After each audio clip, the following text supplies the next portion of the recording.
Lutikko yennyini. Twagala kwebaza Katonda nebaziza obuvunaanyizibwa obukkiriza era mbasabira Mukama buli n'adduukirira Mukama amumpera omukisa ogutaliiko bulumi. Twebaza Katonda nti omulimu guno gwonna guugwo bagugambye nti gwakutwala biliyoni 11. Weewaawo ziwulikika ng'ennyingi naye ku mulimu ntono. Tugenda kati ffe kuyita gye baatutuma olunaku lw'enkyanze ne munnange ono tugenda osisinkana sipiika omubuulira ku nsonga eno nga kyetugenderera wanu palamenti yeetabe butereevu mu mulimu guno era n'okulaba nga bishopu waffe akyalako mu palamenti okutusabira kubanga palamenti yaffe banange yeetaaga osabira n'eggwanga lyaffe lyetaaga nnyo osabira.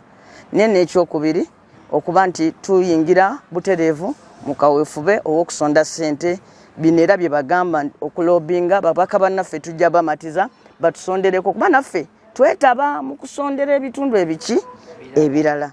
Download the app on App Store or Google Play Store now. Vision Digital Experience, the future of media.